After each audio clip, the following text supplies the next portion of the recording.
Oke. Dan kalau ototnya kaku ataupun tegang, kita harus relaksasi. Contohnya adalah lehernya kita tarik. Oke. Ya, sendiri. Pegang seperti ini, Minis. Ya, tarik aja ke atas. Oke. Wah, sakit.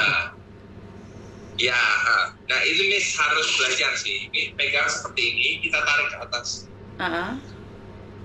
Atau pegang tembok ataupun di ujung tempat tidur, kita coba untuk panjangkan badan. Relaksasinya seperti ya betul. Tapi bagian kepala juga kita posisikan lurus dan juga kita angkat ya. Itu hal-hal simple yang bisa di rumah dilakukan ya sebelum kita datang dan juga berkunjung ke dokter. Dan juga stres akan menyebabkan hal seperti ini ya Miss. Karena kekakuan otot itu akan muncul di saat kita stres. Oke, jadi memang kalau bisa jangan sampai stres ya dok ya. Ya, kita nggak mungkin nggak stres, Miss. Apalagi kalau nggak punya uang, dok. Belum gajian lebih stres lagi, dok. Betul. Makanya dari sinilah Your Pay hadir, di mana mereka memberikan, karena kita gajian itu cuma sekali, dok. Tapi keluarga kita yang ada di Indonesia itu mintanya 1 bulan 3-4 kali. Nah, kenapa saya bilang saya suka Your Pay ini, karena mereka naruh uang di situ. Jadi kalau saudara kita nih ada yang kitanan, kita bisa kasih uang 200. Ntar si Mbok Nah nikah anak-anaknya bisa kirim uang 200. Jadi uang itu tetap kita yang manage, dok. Kenapa saya setuju dengan Your Pay? Bahkan saya juga promosikan Your Pay kemana-mana. Karena stresnya itu nggak selesai-selesai, dok. Kita gajian sekali, tapi kita dimintai kirim uang itu berkali-kali. Kenapa saya bilang sama Your Pay? Karena saya pemakai Your Pay. Secara pribadi saya pemakai Your Pay. Jadi saya naruh uang di situ, saya kirim ke keluarga saya, ke ponakan atau siapapun, itu terserah saya, karena saya yang manage, saya yang pegang uangnya. Tapi kalau uang itu dikirim sekali ke keluarga, besok masih nanya lagi. Makanya teman-teman jangan stres ya, karena ada Your Pay di sini. Jadi ada pertanyaan lagi, dok. Ini sangat ini sudah makan sayur banyak, dok. Sudah makan sayur banyak, buah-buahan banyak, tapi tetap nggak bisa BAB lancar, dok. Bahkan sampai minum obat. Itu disebabkan oleh apa, dok? Oke. Nah, kalau kondisi seperti ini, kita paling harus evaluasi misi diri kita ya. BAB sulit ini sudah berapa lama yang pertama. Dan kebiasaan kita penting di sini kita lihat. Walaupun kita mungkin serat dari sayurannya sudah tinggi, mungkin keragaman daripada sayurnya kita kurang. Mungkin kita makannya bayam terus, atau kita makannya kangkung terus. Itu pun bisa menjadi sembelit. Jadi itu bukan obatnya. Justru kita harus sayur boleh, tapi harus ragamnya banyak. Contoh kata, betul. Contohnya kita harus makan tomat. Di saat itu juga misalnya kita makan yang selada, kemudian kita makan campuran lainnya seperti yang tinggi serat itu, contohnya seperti kangkung. Nah itu boleh tuh beragam. Dan juga buah-buahan, buah naga, pepaya. Jangan makan makanannya buahnya yang memang tinggi gula, duren, lengkeng, rambutan. Nah itu akan cenderung bikin sembelit. Kemudian aktiflah. Jadi jalan aja 20 sampai dengan 30 menit, jalan cepat, itu akan membantu pergerakan usus kita. Jadi itu akan memudahkan kita untuk BAB setiap harinya. Dan minum banyak air.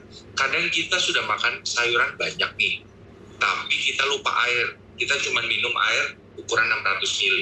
Nah kita harus sehari kebutuhan cairan adalah di atas 2 liter. Jadi 2 sampai dengan 3 liter itu akan membantu kita untuk BAB. Nah, kalau sudah kita mencoba hal-hal itu tapi BAB-nya juga masih belum lancar, kita harus lihat nih setiap BAB bentuknya padat atau tidak, dan juga apakah kecil-kecil. Nah, kalau kecil-kecil seperti kambing, itu kita harus waspada. Benar-benar harus waspada. Karena akan mungkin muncul contoh polip di bagian pencernaan, ataupun bisa ke arah keganasan. Nah itu hal-hal itu yang harus dilihat ya. Oke. Jadi buat teman-teman lebih berhati-hati lagi dan oke Mbak Nur Saskia, mungkin ada pertanyaan Mbak Nur karena Mbak Nur muncul nih. Ada yang perlu ditanyakan sama dokter? Ya, Miss. Cuman hadir aja. Sudah ditanyakan tadi sama Miss Yuni? Oke, sudah ditanyakan ya. Nah, Ya. ini dok, ada satu lagi pertanyaan. Bagi yang makan sayur mentah seperti paprika, wortel, tomat, itu bagaimana dok? Tapi nggak makan sayuran mateng. Terima kasih. Oke. Tidak makan sayuran matang itu pada dasarnya proses pencuciannya harus betul. Oke. Karena terkait dengan sayuran-sayuran yang mentah, sebagian besar kita justru terkena infeksi bakteri.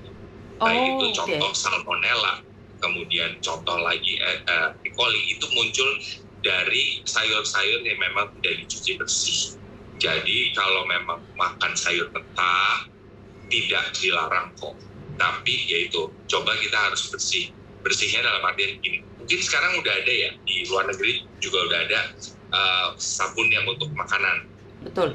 Yang aman untuk makanan. Nah itu harus dipakai. Dan juga misal memang mau yang mentah, misalnya selada dan lain sebagainya, ya udah tetap harus direndam dengan cairan yang tadi dan juga dipastikan bersih gitu. Tapi memang walaupun kita udah rendam sekitar 20 sampai dengan 30% kita masih ada makan makanan yang terkontaminasi. Nah, ya yang penting imun kita harus tinggi. Seperti itu sih.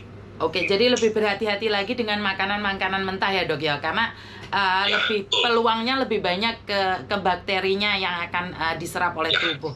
Oke, ini ada lagi pertanyaan dok. Selamat pagi dokter, mau tanya kalau pinggang sakit terasa nggak kuat berdiri, apa penyebabnya? Apa kurang air minum? Terima kasih. Nah, untuk pinggang sakit nih, Miss Yuni, ini mungkin ada keterkaitannya dengan ginjal yang tadi Miss Yuni bilang ya. Oke. Tapi jangan mematokkan langsung seperti itu. Biasanya pinggang nyeri itu sering kali terkait dengan kerjaan kita. Biasanya mungkin kita sering duduk lama, kemudian kita mungkin pekerjaannya mungkin menggunakan fisik, dan juga mungkin kita otot perutnya juga tidak kuat, cenderung gemuk di bagian perutnya. Nah itu akan menyebabkan sakit pinggang. Nah kalau sudah sakit pinggang seperti ini, kembali lagi kita harus selalu cek nih dari luar dulu. Kita harus cek ototnya gimana, kencang atau enggak. Dan nyerinya itu seperti apa? Nyerinya dari dalam atau bagaimana?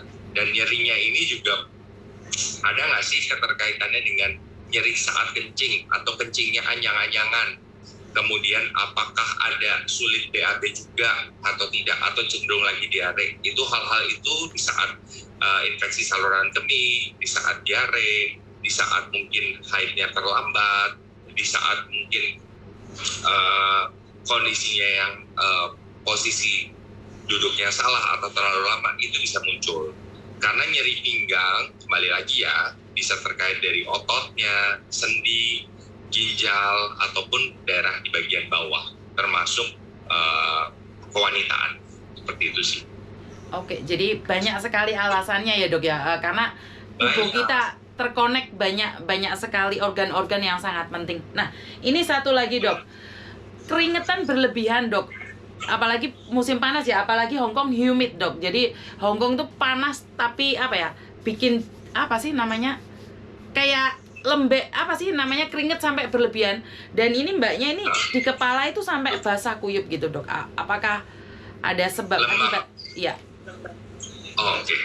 Kalau keringet berlebihan, kita harus lihat juga keringatnya itu apakah cuma di bagian tangan dan telapak tangan dan juga telapak kaki. Itu yang pertama. Oke. Dan juga kita lihat, kalau kita bisa melihat keringat berlebihan itu, kalau di tempat yang ada AC-nya, itu dia keringetan nggak? Nah, kalau di tempat ada AC-nya itu dia tidak keringetan, pada dasarnya wajar, karena respon tubuh untuk keringetannya itu dikarenakan dengan cuaca yang panas. Seperti itu. Tapi kalau memang di tempatnya dingin pun keringetan, nah kita harus waspada nih. Apakah ada kaitannya dengan tiroid atau tidak? Biasanya dengan tiroid itu juga dia bisa muncul keringetan. Kemudian kita sedang cemas berlebih nggak?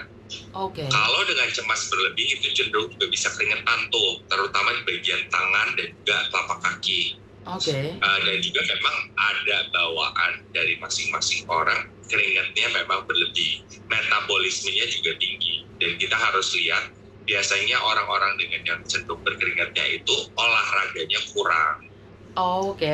Jadi perlu olahraga ya, Dok. Untuk mengurangi Perlu. stres sebenarnya olahraga lebih penting. Nah, Dok, Betul. tapi kan kita ini pembantu nih, Dok. Pagi sudah gerak, Dok. Semua tangan kita sudah pakai wajan, sotil sama sapu, Dok. Itu apakah termasuk olahraga atau gimana, Dok?